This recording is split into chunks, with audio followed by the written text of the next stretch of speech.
छठे अध्याय का यह 35वां श्लोक भगवान श्री कृष्ण का संदेश अर्जुन के माध्यम से हम सब तक पहुंच रहा है।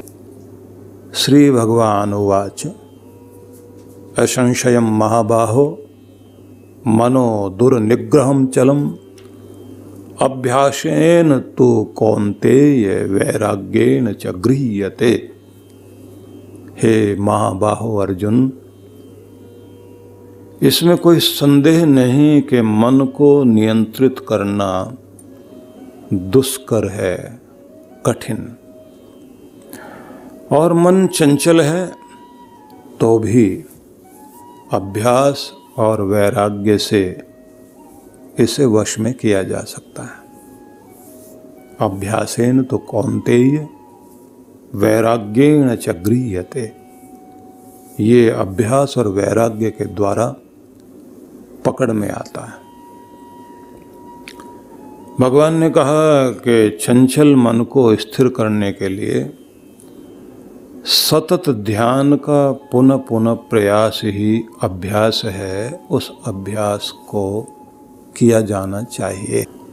तो पहले तो उन्होंने ये समझाने की चेष्टा की है कि देखो, जो आपने कहा है वो ठीक है, असंशयम, निश्चित रूप से संदेह नहीं है। मनो दुर्निग्रहम चलम, चंचल है, स्थिर तो है ही नहीं मन। और दुर्निग्रहम, निग्रह कहते हैं बांधना, पकड़ना, नियंत्रित करना। दुर्निग्रहम, जिसको बहुत मुश्किल से निग्रह किया जाए, पकड़ा जाए, बांधा जाए। मन एक ऐसी चीज है जो बड़ा मुश्किल से काबू में आता है। क्यों ऐसा है? तो उसका संकेत भी बीच में है, लेकिन साथ साथ कहा गया अभ्यासेन तो कौन्तेय वैराग्येन च गृह्यते। अभ्यास चाहिए कुंती पुत्र अर्जुन, वैराग्य और अभ्यास, बस दो चीजें याद कर लेनी चाहिए। आत्मा या परमात्मा के किसी भी भाव की पुनरावृत्ति, आप भावना की पुनरावृत्ति करिए, रिपीटेशन कीजिए, चाहे आत्मा के संबंध में या परमात्मा के संबंध में। बार बार जो कुछ आप बोल बोल कर, भावना बनाकर मन में उसी भाव को पुनः पुनः लाते चले जाएंगे। ये एक तरह का अभ्यास होगा। वह अभ्यास आपको सफलता दिलाएगा। किसी भी चीज के लिए अभ्यास बहुत बड़ी चीज है। पहले श्लोक में जो समझाया, अर्जुन ने कहा कि मन बड़ा दृढ़ है, हठी है, हठीला है, नियंत्रण में नहीं आता। कृष्ण भगवान ने कहा कि मैं मानता हूँ कि ये बहुत ही चंचल है और आसानी से नियंत्रित नहीं होता, लेकिन ये ध्यान रख लीजिए कि व्यक्ति को अभ्यास करते रहना चाहिए और वैराग्य पर बल देना चाहिए। दो चीज़ें जो हैं, इसको पतंजलि ऋषि ने ऐसे कहा, अभ्यास वैराग्याभ्याम तन निरोध। मन का नियंत्रण अभ्यास और वैराग्य से ही होता है। अभ्यास वह है, उस चेष्टा को कहते हैं कि जिस दिशा में आपने अभ्यास किया उस दिशा में आप स्वयं को नया कर रहे हैं। मतलब ये, आपकी जो कंडीशनिंग अब तक हुई है, जिसके कारण आपको कुछ आदतें पड़ गई, जिनकी कंडीशनिंग हो गई, जिनके आसपास गाली देने का व्यवहार चलता है, किसी के यहाँ एक अभ्यास चलता है, बच्चे को सिखाना, मार मार कर सिखाएंगे। पुराने टीचर भी बड़े अजीब थे, बहुत पुराने नहीं, 10, 20, 50 साल पीछे मुड़कर देखें तो एक अक्षर पढ़ाते थे, साथ साथ में कान खींचते रहते थे, 2 उंगलियों से मारते भी रहते थे। और घर में देखते थे कि बड़ा भाई छोटे को सिखाने बैठा तो वो सिखाता बाद में मारता पहले, परंपरा चली आ रही है। लेकिन आप समझ लीजिए कुछ भी चीज़ मनुष्य जो है वो तो अपने आप में बड़ा ही शुद्ध, पवित्र, बहुत प्रेम से भरा हुआ परमात्मा की कृति है वो। इसमें सारी कंडीशनिंग जो है, सारे अभ्यास समाज ने दे दिए। कोई ऐसा क्यों है? उसका कारण यही है कि उसको वैसे संस्कार दे दिए गए, वैसा वातावरण पाला गया, वो उस तरह का हो गया है। जिनके घरों में व्यवस्था ही ऐसी है कि उनके सामने पक्षी, पशु उनके हाथ से कटवाया जाता है और बच्चा उसकी आंख की तरफ देखकर वो चाकू चलाने को तैयार नहीं होता। वो कहते नहीं, अपने तो खानदान की परंपरा है। और उस बच्चे का मन इतना कठोर कर दिया जाता है, फिर वो अपनों का भी खून बहाते, उसे कोई दर्द नहीं होता। आप जो कुछ सिखा रहे हैं, क्या खाना चाहिए ये भी एक बात है। और आदमी जब घर में सीख ही रहा है, वही मीट मांस खाने से लेकर जिनके कबीलों में या जिन देशों में कीड़े मकोड़े तक खाए जाते हैं, आप कल्पना कर सकते हैं। सांप का जूस पी रहे हैं लोग। हांगकांग में हम लोग एक छोटे से द्वीप के लिए गए, तो जैसे हम लोग समुद्र पार करके वहाँ पहुँचे तो पहले तो आश्चर्य लगा कि वहाँ बड़े बड़े जार में सांप रखे हुए। तो मैं उन लोगों से जो साथ थे, मैंने उनसे पूछा ये क्या है? बोले चलिए आगे चलते हैं। मैंने कहा नहीं वो सांप। बोले सांप बताने की जरूरत नहीं है। फिर उनमें से एक ज़्यादा ज्ञानी थे, वो आगे आए, बोले आपको बता ही दें। मैंने कहा क्या? बोले यहाँ लोग जो है वो मुंडी काट के इसकी और इसका जूस पीते हैं। मैंने कहा हम कहाँ आ गए भाई? मनुष्य है ना, मस्तिष्क की कंडीशनिंग करिए आप। और दूसरा ज्ञानी आया, बोले ये हांगकांग, इससे आगे चाइना में चले जाइए आप, वहाँ तो आप कल्पना नहीं कर सकते। मैंने कहा आप बस हमें बताइए, नहीं हम कल्पना भी नहीं करना चाहते। तो उन्होंने कहा एक बात बताएं आपको, वहाँ तो सीधी सी बात है, जो हिलता है वो चलता है। चलता से मतलब वो सब खाया जाता है। इन्होंने उड़ने वालों में पतंग छोड़ दी है और 4 पांव वालों में सिर्फ 4 पाई छोड़ी, बाकी सब खा गए। है तो वो भी इंसान।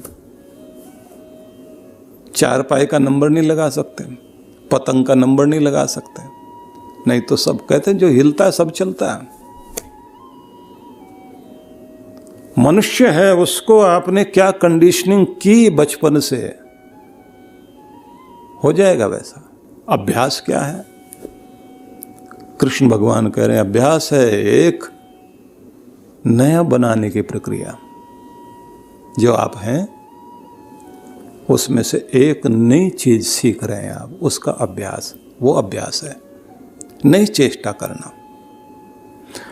इस नई चेष्टा के लिए जब आप अभ्यास कर रहे हैं तो इसमें एक चीज और है। ये एक ऐसी पेंसिल है जिसमें एक तरफ रबड़ लगी हुई है, उसको वैराग्य बोलते हैं, और जिससे लिखा जा रहा है उसको अभ्यास।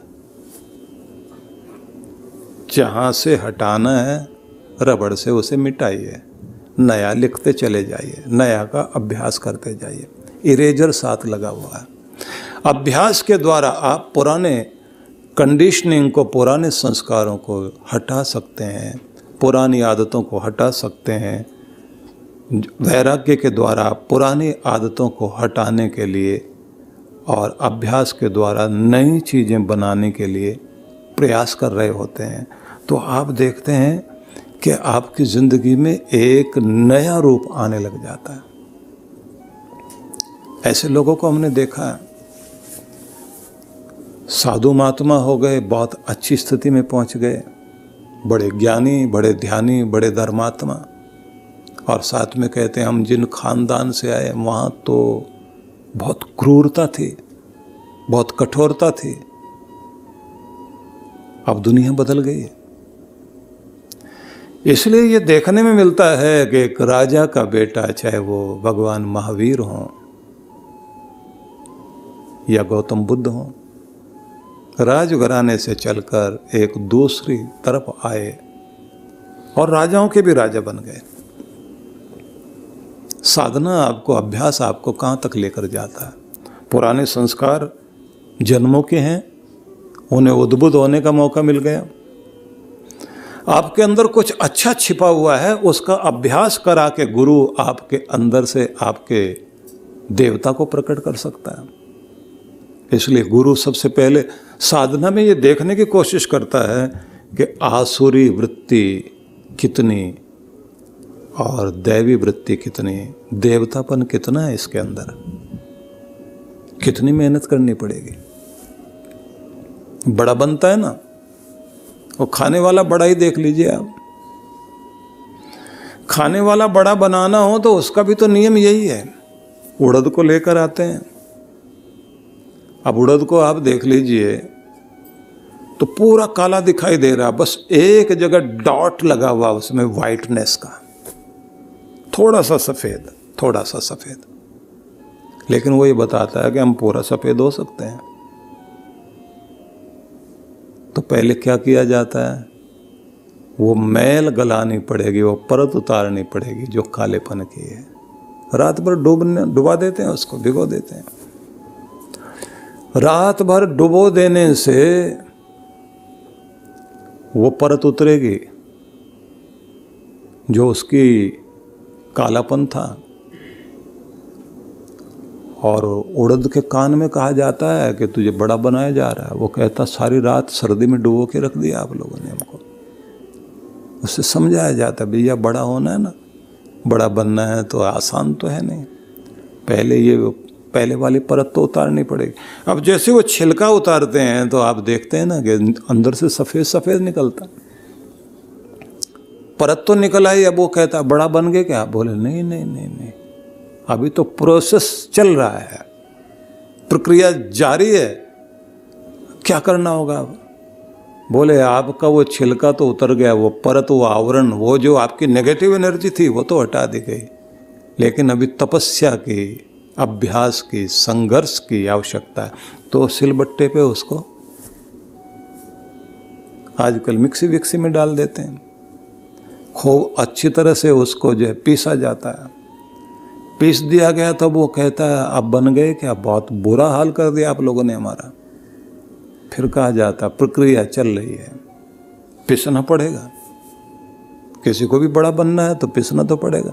अब उसके बाद उसे आकार दिया जाता है, बड़े का आकार दिया जाता है। पूछता है वो कि ये क्या कर रहे हो, बोले बड़ा ऐसा होता है। बोले बन गए क्या, बोले नहीं तपना बाकी है, छिलका उतरना चाहिए पहले। जो भी आपका अभ्यास अब तक रहा है, जो आदतें बनी रही हैं वो हटनी जरूरी है, मैल गलानी पड़ेगी। मैल गलाने के लिए तो बार बार गुरुजनों के ज्ञान की गंगा में स्नान कराना पड़ेगा, डुबो के रखना पड़ेगा, डूबना पड़ेगा पूरी तरह से। ये ध्यान रख लीजिए, जो भी ज्ञान दिया जा रहा है उसमें, उस विद्या में आपको पूरी तरह डूबना पड़ेगा। थोड़ा सा भीगने से कुछ नहीं होने वाला।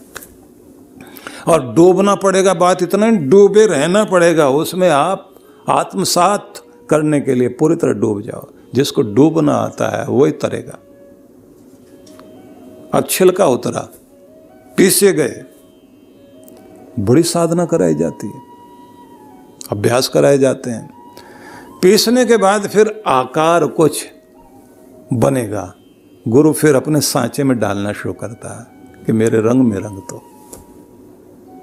पूछता है कि बन गए क्या, बोले नहीं तपना बाकी है बेटा, अभी तपस्या करनी पड़ेगी। अब जो उसको गरम गरम तेल के अंदर डालकर और उसको कहता है शरीर जल गया हमारा, तो बुरा हाल कर दिया आप लोगों ने। बोले बड़ा बनना है ना, अब वो आग में तपा है, तपस्या बहुत जरूरी है। इसलिए पहले साधारण साधनाएं कराई जाती हैं।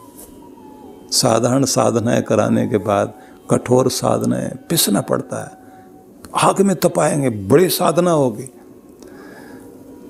तपने के बाद में फिर कहा जाता है कि हाँ बड़े बन रहे हो, और उसको उठाकर फिर थोड़ा पानी वानी लगा देते हैं तो वो फूल के थोड़ा ये सोचता हम हो गए हैं, सच में बड़े हो गए हैं।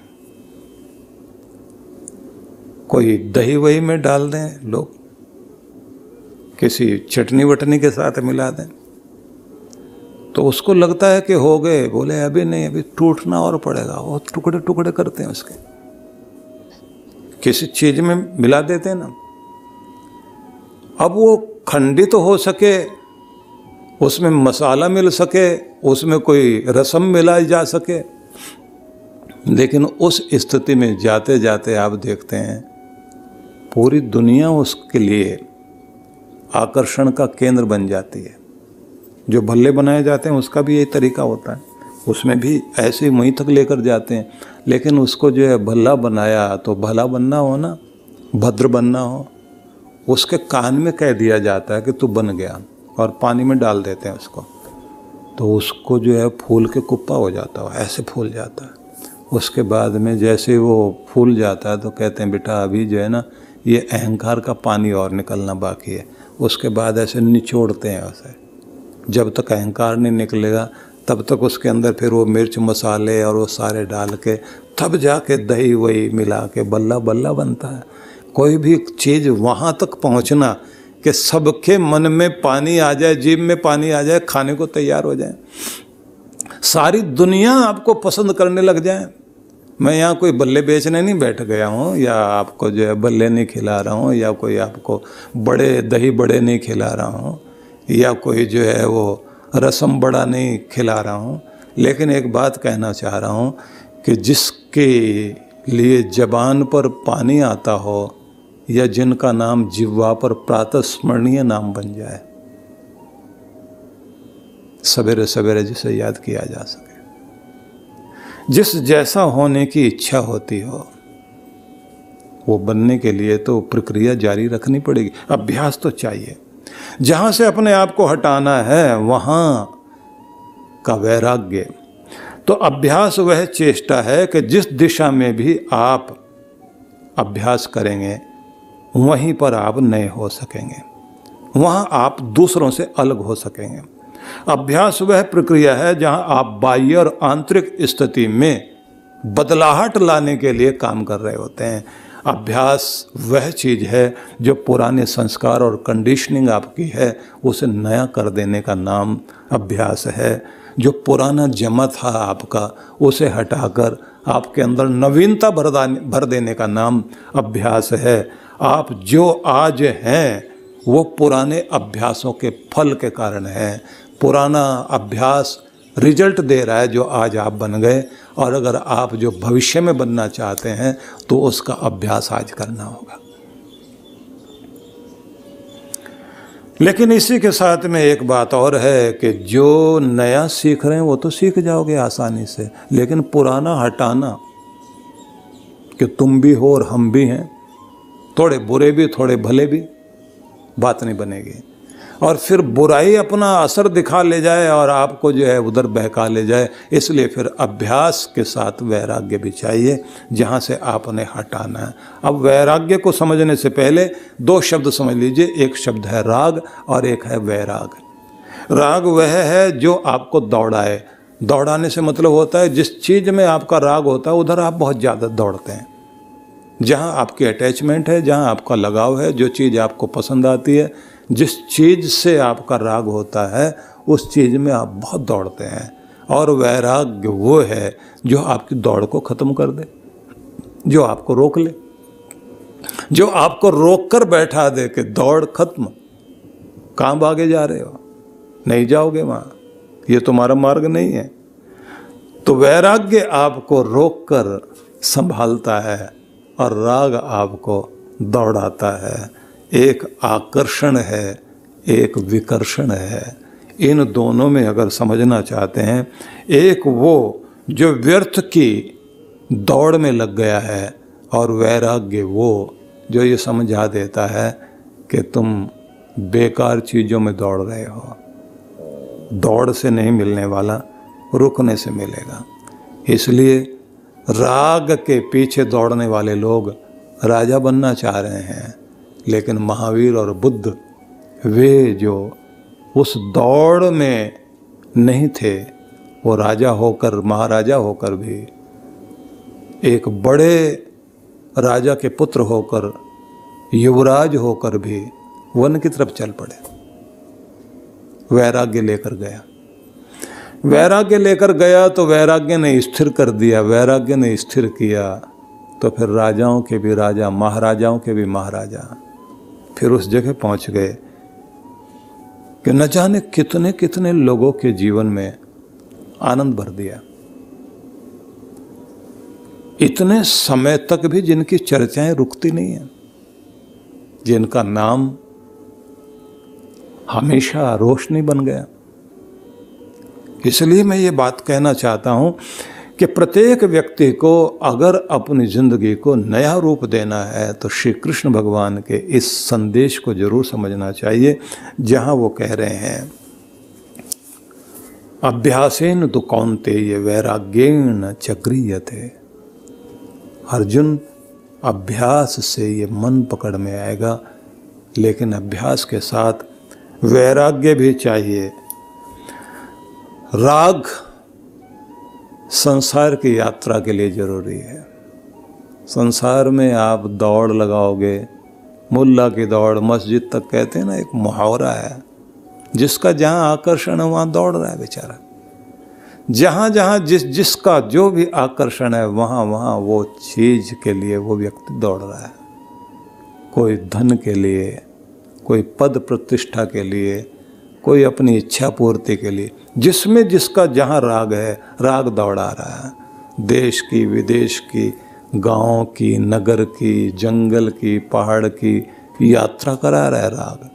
न जाने कहाँ कहाँ व्यक्ति को क्या चाहिए, जो चाहिए उसके लिए राग जहाँ होगा वहाँ वो दौड़ाएगा। वैराग्य जो है जैसे होगा रुक जाएगा व्यक्ति। जैसे ही वैराग्य सामने आएगा तो वो ये कहेगा कि ये निरर्थक है, तुम किस तरफ दौड़ रहे हो, अपने आप को रोको। तो ध्यान रख लीजिए कि राग संसार की यात्रा का मार्ग है और संसार की तरफ पीठ करके बैठ जाने का नाम ही वैराग्य है। मतलब जहाँ दौड़ रहे थे वहाँ से पीठ कर लेना। इसका मतलब ये नहीं है कि संसार से भाग जाना है, उसका मतलब सिर्फ ये है अपने को साध लेना। जिस व्यक्ति को ये पता लग जाता है कि मेरा शरीर इस चीज के खाने से बीमार होगा, तो जब पता लग गया, ज्ञान हो गया, अब उसका अभ्यास करना है कि ये चीज नहीं खानी। वैराग्य दृढ़ करना है। तो भले ही सामने वो चीजें रखी हुई हों, शुगर का पेशेंट है, मिठाइयाँ सामने रखी हैं, संकल्पवान व्यक्ति है, जानता है इसको खाने से मैं अपना दुख बढ़ा लूँगा, तो जो अभ्यास और वैराग्य वाला व्यक्ति है वो तो नियंत्रित है। और जिसके घर के लोग उसको पकड़ पकड़ के नहीं नहीं ये नहीं खाना, ये नहीं खाना, और वो उसके बाद भी अच्छा चलो कोई बात नहीं, थोड़ा प्रसाद तो दे दो। कोई आदमी अगर लड्डू बांट रहा हो तो ऐसे व्यक्ति को देखा होगा, शुगर वाले को, वो जाके फटाफट वहाँ खड़ा हो जाएगा। लोग उसको कहेंगे कि लीजिए आप, पत्नी आएगी दौड़ती भी, नहीं नहीं नहीं इनको नहीं खाना है, इनको मत दीजिए। अब दूसरा आदमी कहेगा बहन जी प्रसाद है, तो वो भी आगे मुस्कुराता हुआ नहीं नहीं दे दीजिए, प्रसाद तो खाया जा सकता। दूसरे के नियंत्रित करने से व्यक्ति नियंत्रित नहीं हो रहा। इसलिए ऐसे लोगों के बारे में एक महिला ने आके बताया, इनको इतनी भयंकर शुगर की प्रॉब्लम है, डॉक्टर ने कहा कि इनकी गैंग्रीन होने की संभावना है, आप इनको समझाइए। तो मैंने कहा प्रॉब्लम कहाँ है? बोले प्रॉब्लम ये, हम सो जाते हैं, रात में फ्रिज में से निकाल के मिठाई खाते हैं, फिर हमने मीठा मंगाना बंद कर दिया, तो फिर ये जो है चीनी ढूंढते हैं उसमें जा कर के किचन में। अब वहाँ से कई बार तो ऐसा हुआ कि चीनी के डब्बे के साथ में नमक का रखा था, नमक डाल दिया मुंह में। लेकिन आदत है। रात में जो है वो मुंह में कुल्ला करते घूम रहे हैं, फिर हम उठ के क्या हो गया, बोले नमक खा लिया है। बाहर से कोई रोक रहा है, व्यक्ति नहीं रुक रहा है, लेकिन जिस समय वो अपना खुद का अभ्यास और खुद का वैराग्य ले आया तो वो अपने सामने दूसरों को मिठाई बांट रहा है और उससे कहते हैं आप भी लीजिए। बोले नहीं, मेरे लिए नहीं है। आप क्यों नहीं खाते? बोले मेरा कोटा पूरा हो गया। ऊपर वाले ने यह कहा कि तुम्हारे लिए जितनी मिठाई दी गई थी ना, वो सब तुम्हारी पूरी हो चुकी, अब तुम्हारे हिस्से की मिठाई नहीं है, थोड़ा खा लीजिए। बोले अब उन्होंने कहा कि अब अपनी ज़िंदगी की मिठास को कायम रखो, अपनी सेहत, अपने आयुष्य का ध्यान रखते हो, उसमें मिठास है, उस मिठास का आनंद लो ना। भगवान ने मुझे कह दिया कि स्वस्थ रहने की मिठास महसूस करो, मुस्कराने की, और अपनों के लिए, अपने लिए मुस्कराओ, स्वस्थ रहो, ये प्रभु ने कह दिया है। तो इसलिए मैं उस मिठास को चखता हूँ। ये कड़वाहट है जो आप खा रहे हैं, ये आपके लिए मिठास है, ये मेरे लिए कड़वाहट है। नहीं, जी तो करता होगा। बोले पहले करता था, अब नहीं करता। अब क्यों नहीं करता? बोले ये क्योंकि अब मन को नियंत्रित किया जा चुका है, समझदारी बढ़ गई है, बड़प्पन आ गया है, बचपना छूट गया है, खुद पर पकड़ आ गई है। लोग कहते हैं मानना पड़ेगा, आप सच में बड़े हैं। बस यही है, अभ्यास वैराग्याभ्याम तन्निरोध, ऐसे ही मन काबू में आता। बड़ा प्यारा संदेश है। कल फिर हम एक नए संदेश के साथ चर्चा में शामिल होंगे। आप सबके लिए बहुत सारी मंगल कामनाएं। ओम शांति शांति शांति। ओम।